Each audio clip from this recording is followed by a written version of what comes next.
Perfecto, hermanos. Nosotros estamos acá en nuestra serie La Comunidad de la Gracia. Vamos a conversar sobre hoy día la familia en la comunidad. Y por eso es importante entender la dinámica de cómo nosotros, no solamente nosotros como adultos, sino que toda nuestra familia participa de eso que es lo que llamamos iglesia. ¿Cómo experimentamos todo eso? ¿Cierto?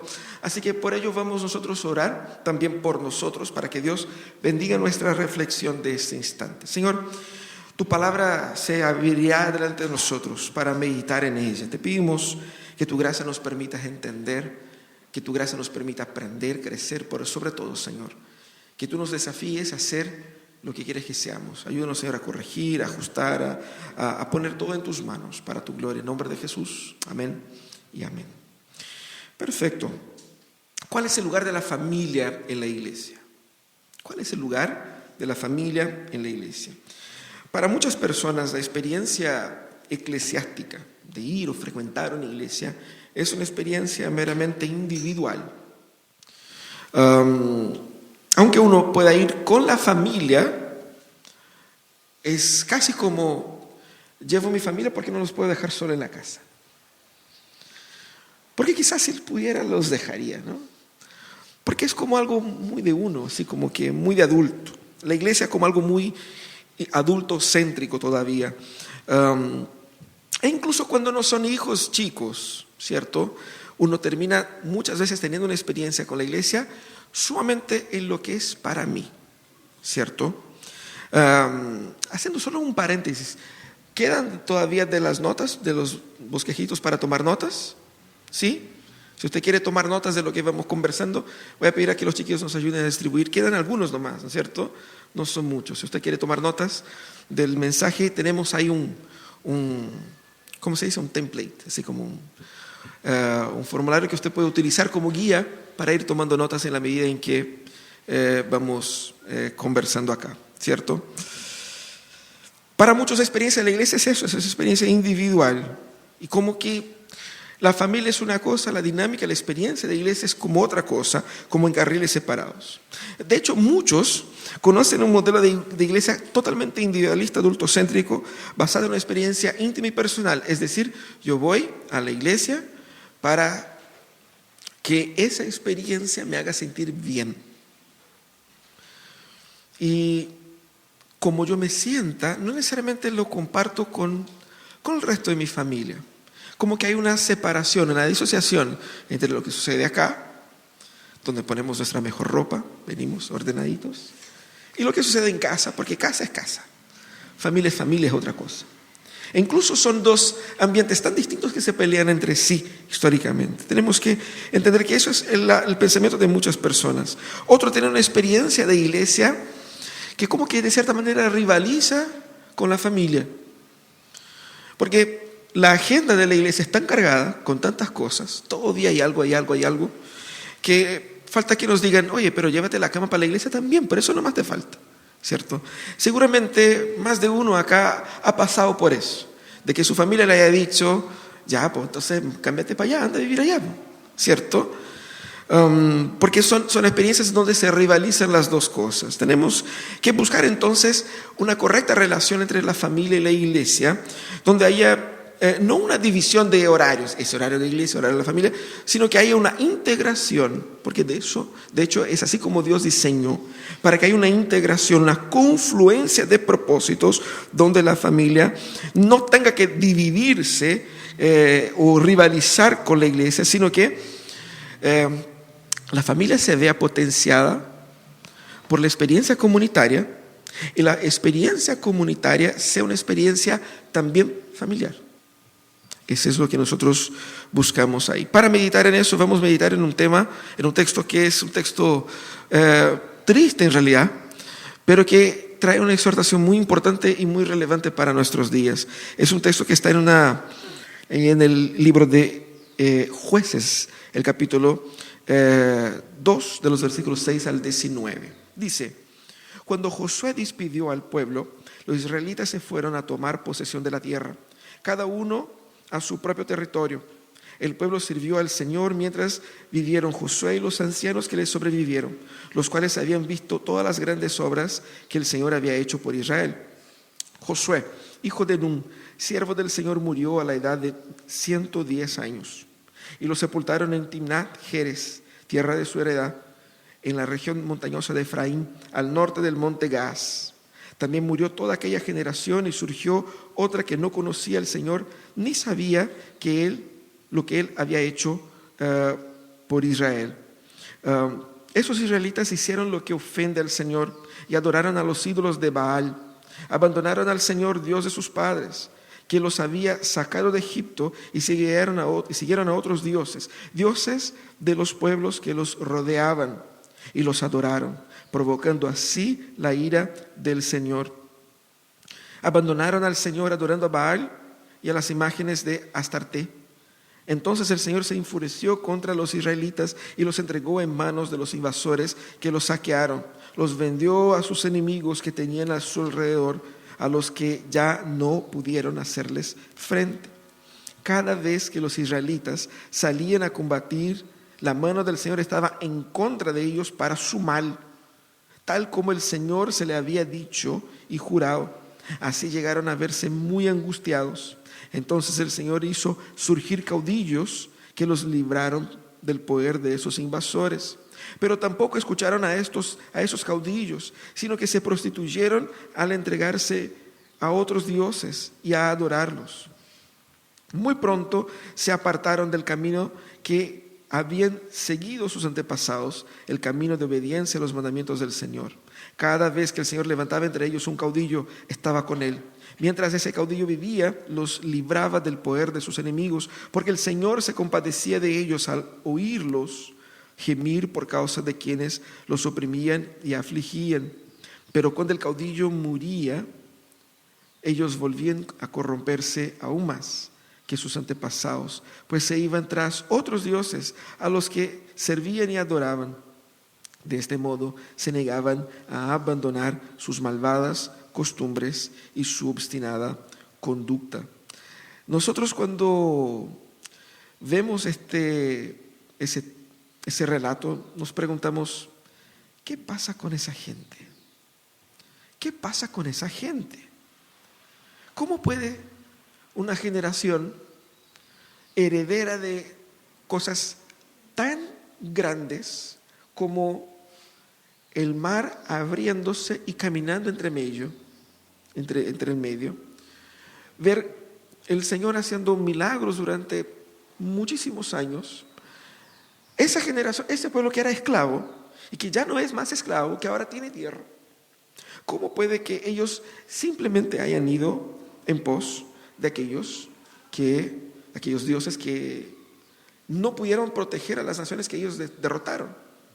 ¿Qué pasa con esa gente? Ese texto de Jueces es un texto que muestra el fracaso del pueblo después de la muerte de Josué, que fue el sucesor de Moisés, que lo sacó de Egipto, hasta la llegada de David, el rey David, en la monarquía básicamente.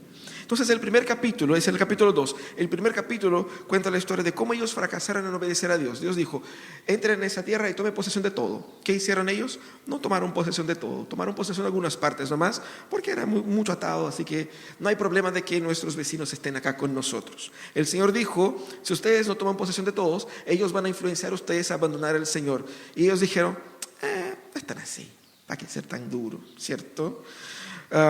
Y dicho y hecho fue lo que pasó. Lo más interesante es que ellos abandonaron el pacto que habían hecho con Dios.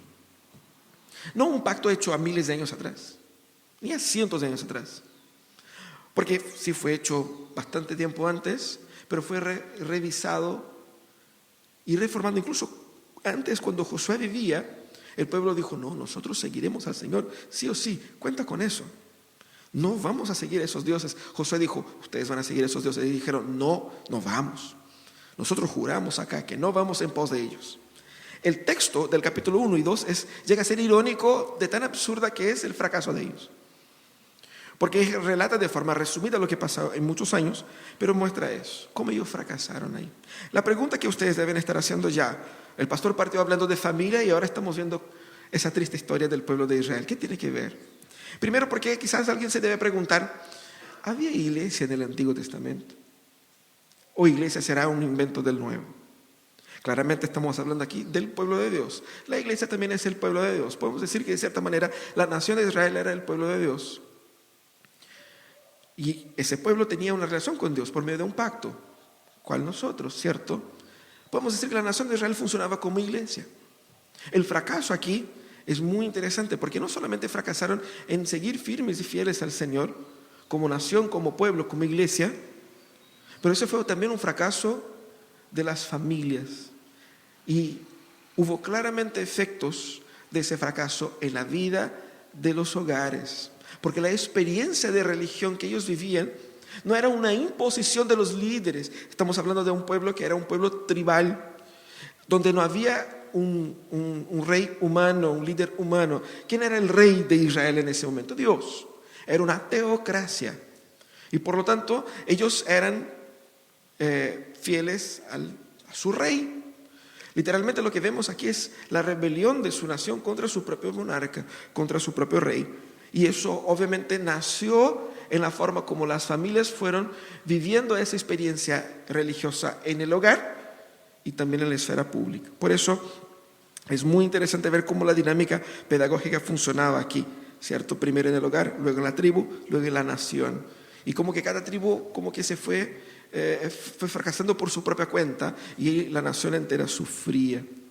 Por lo tanto, en ese texto nosotros podemos meditar aquí en tres desafíos que ese texto entrega para nosotros, que nos ayuda a pensar en la integración entre la familia y la iglesia. ¿Cómo podemos aprender del fracaso de ellos? Para que nosotros podamos no solamente proteger y cuidar nuestra familia, pero también ayudar a que nuestra familia participe de esta comunidad donde la gracia de Dios fluye, que es la iglesia. El primer desafío que vemos es que nosotros debemos entender que somos responsables por las siguientes generaciones. Somos responsables por las siguientes generaciones. El relato es casi icónico, porque el texto dice, el pueblo sirvió al Señor mientras vivieron Josué y los ancianos que le sobrevivieron. Esos caballeros que no solamente condujeron al pueblo a la nueva tierra, sino que fueron testigos de las grandes cosas que Dios hizo. Y uno se pregunta, ¿y qué pasó con la siguiente generación? El texto dice, también murió toda aquella generación y surgió una otra que no conocía al Señor, ni sabía lo que Él había hecho por Israel. No estamos hablando de que se pasaron 1500 años y de repente alguien dijo, ¿qué pasó? No es así. Tampoco estamos hablando de temas menores. Estamos hablando de temas fundacionales.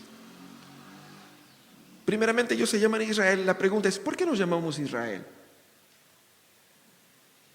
El mismo nombre de Israel es un testigo de que ese es el pueblo escogido por Dios. Significa príncipe de Dios, pueblo de Dios. ¿Cómo llegamos acá? Es que éramos esclavos en Egipto. ¿Y cómo salimos de ahí? Que Dios nos tiró. Entonces, a ver, ese mismo Dios que da nombre a nuestra nación, que nos sacó de ser esclavos para ser personas que viven acá, hizo todo eso. Y ahora en vez de adorar a ese Dios, nosotros adoramos a los dioses que no fueron capaces de proteger a los que están acá, ni tampoco nos libró de allá. Era exactamente lo que estaba pasando. Por eso era grave. ¿Y cómo puede pasar? Esa es la pregunta. ¿Cómo puede pasar una ruptura generacional tan grande? Y es interesante porque todo el libro de Deuteronomio era una exhortación a la firmeza. Ustedes deben permanecer firmes. Nosotros hemos leído Deuteronomio 6. Incúlqueselas a sus hijos constantemente. Habla por el camino, explica, hable, explica, hable de lo que el Señor ha hecho. Porque lo que no se sabe, o lo que no se comunica, no se sabe, lo que no se sabe, no se cree. Por lo tanto, eso es el llamado aquí. Y interesante lo que dice ahí el capítulo 6 del Deuteronomio. Deuteronomio exactamente Moisés instruyendo la generación que iba a entrar en la tierra prometida, es decir, Josué y sus descendientes. Moisés les dijo, literalmente, incúlqueselas continuamente a tus hijos. para que mañana ellos se acuerden de que el Señor hizo.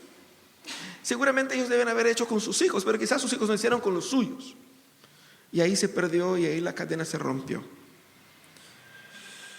Así que eso es un problema, y es un problema que ya se veía venir. Tanto es así que años después, antes de morir, Josué dijo: ustedes son incapaces de servir al Señor. Josué 24:19. Ustedes son incapaces de servir al Señor porque Él es Dios santo y Dios celoso, y no les tolerará sus rebeliones y pecados. Él les dijo así. El pueblo dijo: no, nosotros vamos a servir al Señor. El famoso texto de Josué que él dice: yo y mi casa serviremos al Señor. Decían ustedes a quiénes van a servir. El pueblo dijo: serviremos al Señor. Y Josué les dice: ustedes son incapaces de servir al Señor porque Él es santo y ustedes son terribles pecadores. Pero el pueblo insistió: eso no pasará jamás. Nosotros estamos hablando que eso está escrito en nuestras Biblias una página antes del texto que hemos leído.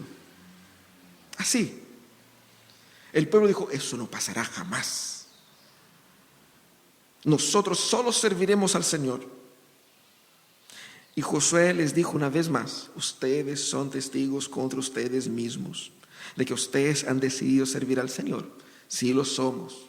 Ok. Ustedes dicen: yo les dije que no van a conseguir, pero ustedes se comprometieron. Amén. Ok, bonito, se terminó todo. ¿Cómo ese pueblo pudo fracasar tan grandemente? Primeramente por la dureza de corazón. Moisés ya conocía la dureza del corazón del pueblo. 40 años del desierto sufriendo con ese pueblo. El pueblo había llevado ídolos del Egipto para la tierra prometida. Era Jehová quien les estaba librando, pero ellos tenían sus ídolos guardados en el bolsillo. ¿Qué tipo de gente es esa? Esa es la pregunta que nos hacemos. La dureza del corazón era grande, tanto que una generación entera murió en el desierto por cuenta de eso. Y aquí el propio Josué era testigo de la dureza del corazón de ellos. Por eso es un factor que tenemos que considerar. Pero hay un segundo factor ahí, que es la falla de comprensión en las reales implicaciones de la ley. Ellos escucharon la ley fue transmitida hacia ellos, pero como no entendieron. ¿Y por qué no entendieron?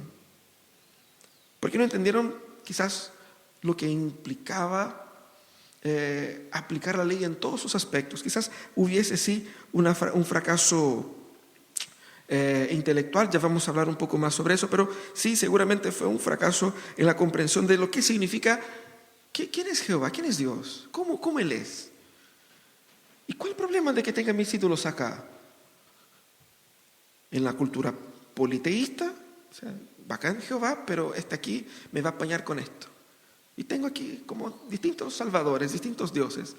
Y cuando uno no resulta, voy por el otro, ¿cierto? Ese era un poco el pensamiento de ellos. También había una falla, una falencia en comprender su responsabilidad por las siguientes generaciones. Exactamente, ¿por qué Dios insiste en Deuteronomio y en otras partes con que se les enseñe? Porque en muchos casos Dios dice: mira, construyan aquí un memorial. ¿Para qué? Porque Dios, como un excelente pedagogo, Él sabe que las futuras generaciones se olvidarán. Ellos no tenían como tenemos nosotros todo eso escrito, documentado, impreso, para que tú puedas leer en el momento que quieras. ¿Cómo sabían de todas esas cosas? Dios tenía que revelarse a cada uno individualmente. No. ¿Cuál era el proceso aquí? El proceso era que a través de las familias, en el ambiente del hogar, se informara, se enseñara quiénes eran ellos, quién era Dios y cómo debían ellos vivir. Es el desafío. Que ahí en la familia se produjera ese espacio de formación. Ahí ellos fracasaron.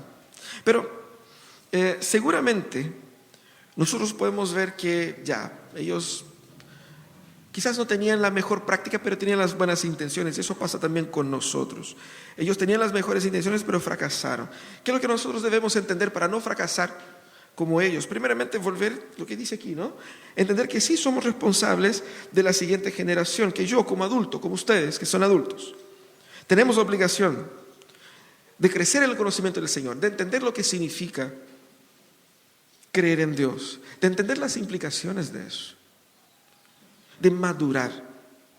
Usted como adulto tiene el deber y la obligación de madurar y de crecer en la fe. Si usted conoce poco hoy día, puede conocer un poquito más mañana, pero tiene el deber de crecer. ¿Por qué? Porque cuando lo haces, no crece solamente tú. Crece contigo tu familia. Y crece contigo también la iglesia. Nosotros debemos entender que nuestra relación con Dios, ella genera un impacto en todo un ecosistema de gente. En tu trabajo, en tu vecindario, en tu hogar, en tu matrimonio, en la comunidad. Tenemos, por ser responsables de las siguientes generaciones, somos obligados a crecer, somos obligados a madurar. Y seguramente se ha visto en muchos casos de familias que tuvieron un hijo antes de proyectar tener un hijo y se vieron obligados a madurar ciertos procesos que no tenían pensado para desarrollar en aquel momento. De repente tuvieron que salir a trabajar y en vez de simplemente estudiar y buscar construir vida, arrendar casa, cuidar de hijos. Es decir, la responsabilidad por otros me hace ser más responsable yo. De eso estamos hablando. Significa también que las nuevas generaciones, ellas tienen un espacio, una importancia en la dinámica de la iglesia. La iglesia no es la iglesia de los adultos que traen sus hijos. La iglesia es la iglesia de los adultos y de los hijos. Es tanto de ellos como de nosotros. Así como es tu casa. Uno no puede exigir, ahí tenemos al leoncito, ¿no es cierto? Uno no puede exigir, León, no vamos aquí a cambiar nada en nuestra casa para acomodarte. Tú llegaste recién, así que llegaste por último. Nosotros llegamos primero. Así que no vamos a cambiar nada, ¿cierto? Ninguna familia vive así. De repente cuando empieza a gatear, cuando empieza a caminar, todo lo que está bajito desaparece, ¿cierto? Las paredes ganan nuevas obras de arte. Y ya sabemos el tamaño que ocupa el carrito, la cuna y eso, ¿no? Sin contar lo que se gasta.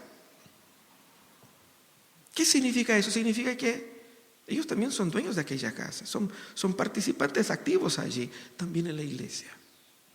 Nosotros, sobre todo nosotros como presbiterianos, que bautizamos nuestros hijos porque creemos que ellos son también hijos del pacto, entendemos que el pacto de Dios es con nosotros y con nuestra familia.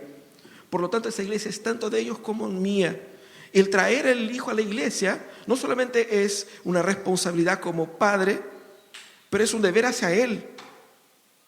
Porque él no puede venir solo y él también debe venir porque esa también es su casa. Debemos entender eso y debemos caminar hacia una iglesia menos adultocéntrica, de esa que se consume simplemente de la fe, y una iglesia con una dinámica más familiar, es decir, una iglesia en la cual yo como familia participo de esta gran familia de la fe, yo y mi familia, no solamente yo, es la fe mía y de mi familia. Significa entender que el pacto es con nosotros y con nuestras familias, por eso somos o bautizamos a nuestros hijos.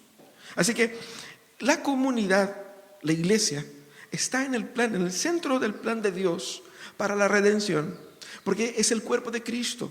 Pero somos llamados a ser parte de este cuerpo, no solamente como individuos, pero también como familia.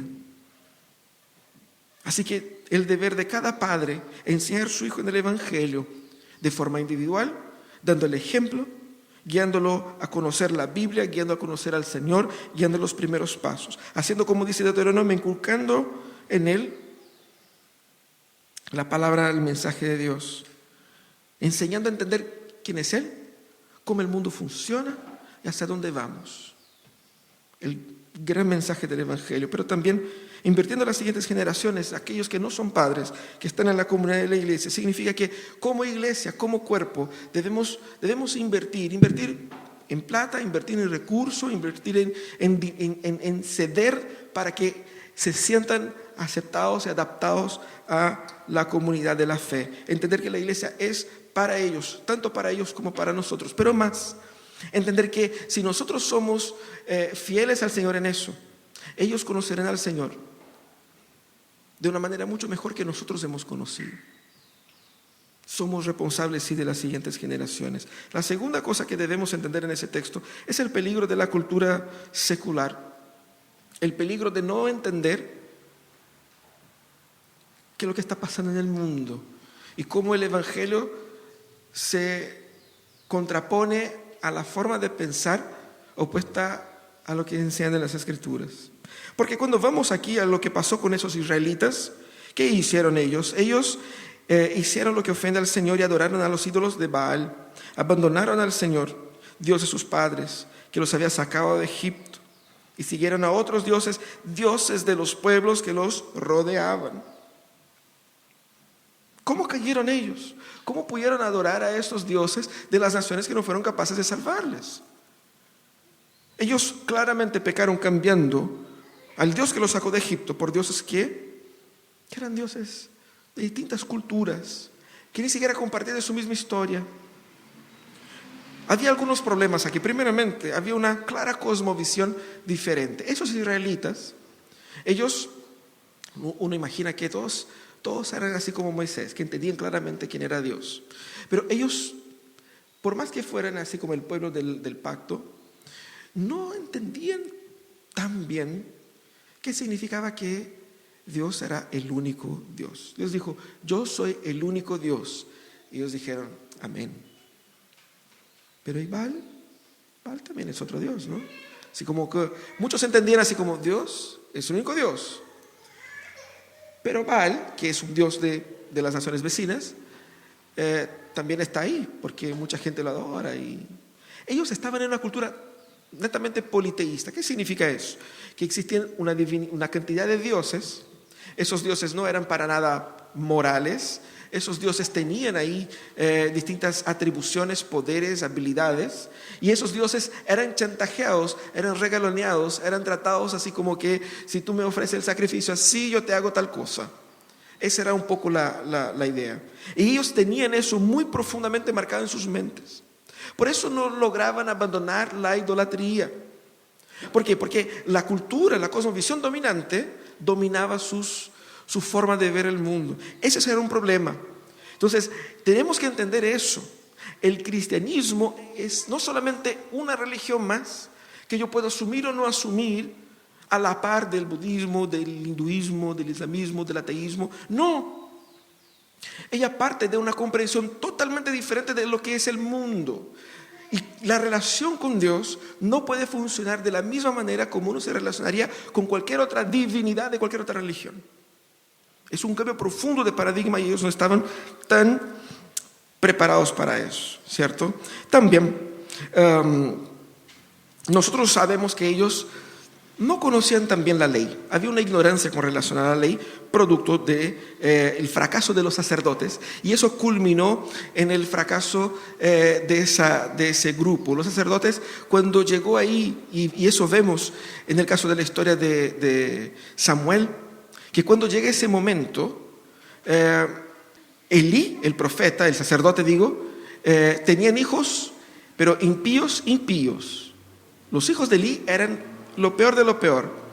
Se aprovechaban del templo, se acostaban con las mujeres ahí, de uno, de otro, hacían lo que querían porque ellos tenían la autoridad, entre comillas, espiritual, y se aprovechaban de eso. Por lo tanto, era un oficio totalmente desacreditado y que fue incapaz de enseñar la ley al pueblo. El pueblo no conocía a Dios. ¿Por qué? Porque no se les enseñó. Y por no conocer a Dios, la única información que tenían era la adoración de los dioses alrededor. Y empezaron a adorar a esos dioses porque les hacía sentido. Hay muchas cosas que el entorno nos enseña, nos muestra, que uno dice, pero me hace sentido. Yo comparto de esto. Yo creo que tiene razón. Creo que debiera ser así. Y la Biblia enseña una cosa diferente y uno dice, no, pero eso no me hace sentido. Me hace sentido más al contrario. ¿Sabe por qué?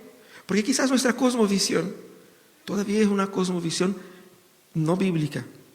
No hemos entendido a cabalidad quién realmente es Dios y cómo el mundo realmente funciona. Una vez que cambiemos el formato de las informaciones de nuestra mente, tendremos una nueva percepción de cómo las cosas deben ser. Pero hay algo más aquí. Ellos conscientemente desobedecieron al Señor. El Señor les dijo, hagan eso, y ellos dijeron, vamos a hacer otra cosa. Ellos debían eliminar las naciones de la tierra donde iban. ¿Por qué? Porque ellas serían para ellos una trampa, ellos se alejarían del Señor por culpa de ellas. Y ellos dijeron, no es tan así. Desobedecieron al Señor conscientemente y al bajar perfil al peligro de la influencia de los pueblos vecinos, sus familias fueron afectadas. Ellos se vieron haciendo cosas innombrables, porque esos dioses, Baal y Astarot, eran dioses de la fertilidad. Era una pareja de dioses que en ese mundo mítico, por medio de sus relaciones sexuales, hacía con que las plantaciones crecieran. De manera que la forma de adoración a estos dioses incluía tener relaciones sexuales con sacerdotisas y sacerdotes en estos templos. Eso era lo que hacía el pueblo de Israel. Pero todo es absolutamente inmoral por donde se le mire. Pero ellos no comenzaron así. Todo va entrando de a poco. Va bajando un poquito el perfil. No es tan así, no es tan grave. Debemos entender nosotros como iglesia y como familia el peligro de no dialogar, de no entender, de no relacionarnos correctamente con la cultura que nos rodea, la cultura secular. Acomodarse a una visión de mundo o la visión de mundo secular es el gran peligro, el gran problema que nosotros tenemos en nuestros días. Porque mira lo que dice el apóstol Pablo. Él va a decir, no se amolden al mundo actual, sino sean transformados mediante la renovación de su mente. Así podrán comprobar cuál es la voluntad de Dios. Para entender la voluntad de Dios, yo necesito pensar en el mismo esquema que Dios piensa. ¿Cómo Dios piensa? Como dijimos la semana pasada, Dios es un ser sumamente moral. ¿Cómo Dios se presentó a Isaías? ¿Cómo Dios se presenta acá? Santo, santo, santo. ¿Qué significa eso? Significa que cualquier relación con Dios no es una relación meramente ritualística. Es decir, yo fui al culto, por lo tanto, agradé a Dios y ahora le toca a Dios bendecirme a mí. Yo le di una ofrenda, Dios tiene que prosperarme. Yo le hice, Dios me tiene que dar. No es así que funciona. Primero, Dios no nos tiene que dar nada. El culto que le rendimos es una obligación nuestra, porque Él es el Señor de todo, y después de rendir el culto, Dios no queda deudor en nada con nosotros. Y más, el culto solo es aceptable cuando es entregado, no con los métodos correctos, sino que con el corazón limpio. Porque Dios es puro, y Él espera de nosotros una relación. De eso se trata el cristianismo. Pero nosotros vivimos en una cultura que trata de disimular lo que es la voluntad y la verdad de Dios. Debemos entonces ser bastante activos en ese sentido. ¿Cómo podemos proteger nuestra familia y nuestra iglesia de esta influencia negativa de la cultura? Primero, siendo conscientes de que el cristianismo es netamente contracultural. Es decir, si yo vivo como Dios quiere que yo viva, estaré confrontando a la cultura dominante, sea cual sea, en cualquier lugar del mundo, en cualquier época del mundo. Aquí vemos un ejemplo. Es netamente contracultural. No agradaré, como dice Jesús, ustedes serán perseguidos, no solamente por judíos, no solamente por romanos. ¿Por qué? Porque la forma de vivir que Dios nos da es contracultural, porque este mundo es un mundo caído. Entendamos eso. Segundo, debemos cuestionarnos, ¿no? ¿Cómo hacemos las cosas en nuestras casas? ¿Cómo se toman las decisiones? ¿Qué se puede y qué es lo que no se puede hacer en la casa? Eso tiene que ver con la visión de mundo que yo tengo. Y eso es muy importante. Debemos ser culturalmente también positivos para no caer en el peligro del canuto que no puede nada. No puede ver tele. No puedes tener Facebook. No puedes tomar ni Coca-Cola, solo jugo. Natural. ¿Por qué no? Porque todo es malo, todo es malo, todo es malo, no puede nada, todo es del demonio, todo es prohibido. No es exactamente eso de lo que estamos hablando. Lo que la Biblia nos enseña es que ese evangelio de Jesucristo, Él vino para redimir la cultura. No nos llama a huir de ella, nos llama a ir hacia ella con la cosmovisión de Dios para transformarla. Pero ¿cómo se transforma la cultura? Primeramente dentro de nuestras casas. Cuando tú abrazas el Evangelio, cuando tú abrazas un estilo de vida contracultural, cuando tú vives y enseñas a tus hijos a ser positivamente contraculturales, a entender que lo que enseñan en el colegio no es necesariamente verdad, a menos que sea basado en las Escrituras. Es así como estamos nosotros redimiendo la cultura. La cultura nos verá como enemigos, pero nosotros estamos siendo instrumentos de Dios para la propia redención de esa cultura, la transformación de esa cultura. Debemos ser positivamente contraculturales, llamados a servir a la cultura, no a aislarnos de ella, ni crear una versión gospel evangélica de las cosas. Está la cumbia evangélica, está el reggaetón evangélico, está ¿no es cierto?, el carrete evangélico. Hacemos todo así como una versión B, así como que esa sí puede, ¿no? Porque hemos puesto algunos versículos bíblicos en la música, así que... Y puedes moverte igual, porque es evangélico.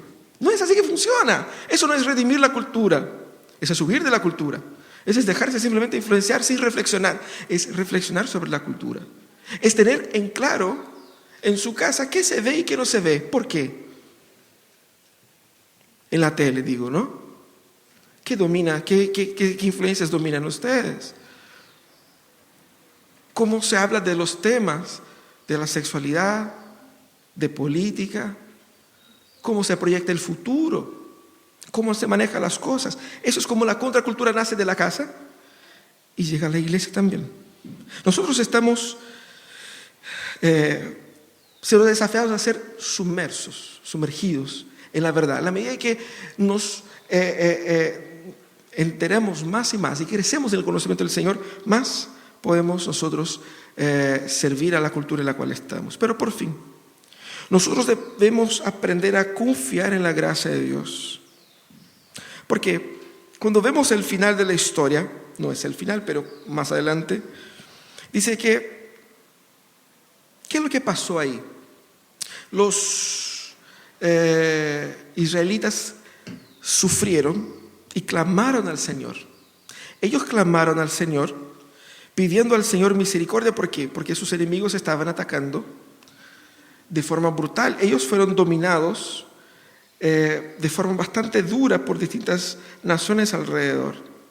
¿Y qué es lo que el Señor hizo? Ustedes me abandonaron, ahora clamen a Baal, a ver si Baal les viene a salvar. Ustedes me abandonaron, ahora que sufran. Nosotros haríamos eso, así como que, ¿ves cómo ustedes son desobedientes? Tienen que sufrir. ¿Qué hizo el Señor? El Señor se compadeció de ellos y el Señor les envió jueces, les envió caudillos, les envió líderes, personas que sirvieron para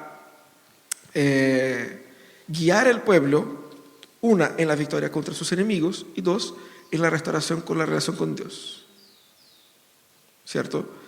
Y es tan gritante la experiencia acá porque el Señor enviaba un caudillo. Ustedes conocen la historia de algunos de ellos. Débora, Barak, Sansón, el más famoso quizás, ¿no? Personas levantadas por Dios para guiar al pueblo, para liderar al pueblo, para sacar al pueblo de la opresión de los enemigos. Pero ellos obedecían al Señor mientras vivía ese juez, ese líder, ese caudillo. Moría el caballero y pasaba todo de nuevo. Constantemente se repetía ese ciclo. ¿Qué es lo que vemos acá? Esa rebelión obstinada de ellos. Primero, el Señor confirma que ellos efectivamente se iban a rebelar y se rebelaron. Pero esa obstinación era muy gritante. ¿Por qué el Señor insistía en librarlos? Primeramente porque, como dice el texto, por la compasión de Dios pasa con ellos. Dios se compadeció de ellos. Escuchaba sus gritos de angustia. Mostrando que el Señor nuestro y de nuestra familia, escucha, entiende y aun cuando nosotros fracasamos de la manera más absurda, Él no se cansa de ser misericordioso. Él no se cansa de ser misericordioso. Él nos ayuda a comenzar una y otra vez. Dios claramente sabía que al morir se iban a desviar de nuevo, pero el Señor levanta a otro igual. El Señor no nos libró de todo sufrimiento. El Señor los dejó a su sufrimiento, a su rebelión. La gracia de Dios no significa que Dios me va a librar de todos los dolores provocados por mi pecado. La gracia de Dios significa que Dios tiene un tamaño de perdón inmenso, pero yo sufriré por mis malas decisiones. Tu familia sufrirá por tus malas decisiones. Y solo Dios decidirá cuándo Él va a levantar el líder para restaurar nuestras vidas, cuando Él va a tomar ahí la decisión de intervenir. Yo no sé, y Dios no me tiene la obligación de salvar cuando yo le diga. La obligación tengo yo de obedecerle a Él. Debemos nosotros confiar en la gracia de Dios. Confiar en la gracia de Dios significa tener corazones humillados ante nuestro propio fracaso, reconociendo que el Señor puede restaurar nuestras familias una y otra vez. Pero eso no me da el derecho de derrochar la gracia diciendo, no importa cómo vivamos, porque después Dios nos va a perdonar de nuevo.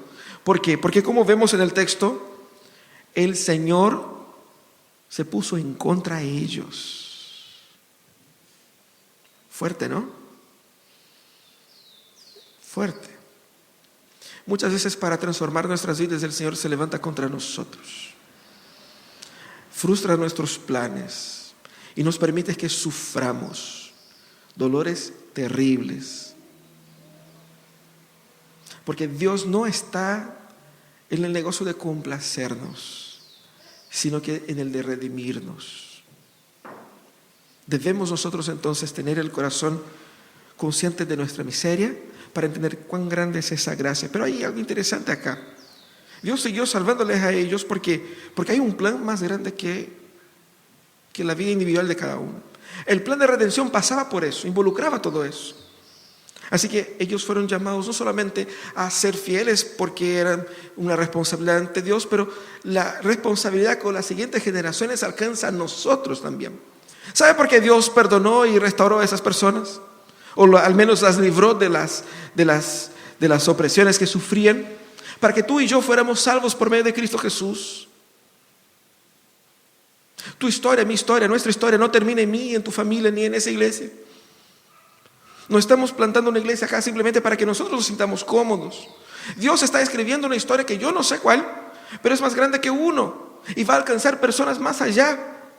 Mi fidelidad, mi responsabilidad, mi sumisión a la gracia de Dios es porque esta gracia no vino solamente para mí, vino para alcanzar generaciones después de mí, por un plan de redención que no es mío. Y todo eso nos conduce a un pensamiento cada vez más sincronizado con el de Dios y contra el nuestro. Debemos nosotros entonces confiar en la gracia de Dios. Así que debemos invertir conscientemente en la niñez y en la juventud en nuestra iglesia. Debemos invertir financieramente, en tiempo, en calificación. Debemos apoyar, no solamente traer los hijos, pero guiarlos a la fe y dar todas las herramientas para que conozcan a Jesús y para que sepan a responder a la cultura dominante desde el Evangelio. Nosotros debemos también tener Cristo en nuestra casa como el centro de influencia. Cristo en nuestro hogar como el centro de influencia. El centro de influencia de nuestra relación entre nosotros, nuestra relación con la iglesia, nuestra relación con el mundo. Solo así podemos contrarrestar todas las influencias de la cultura secular, de los dioses de nuestra época. Pero también nosotros no podemos en ningún momento desistir de luchar por nuestra familia, de orar por aquellos que no se han convertido. ¿Por qué? Porque la gracia del Señor no se acabó. El Señor sigue salvando. La mano del Señor no se ha cortado. El Señor sigue trabajando. No desistas de insistir a que tus hijos conozcan al Señor. Aunque sean grandes, no desistas de orar por tus padres, por tus hermanos, por tu matrimonio.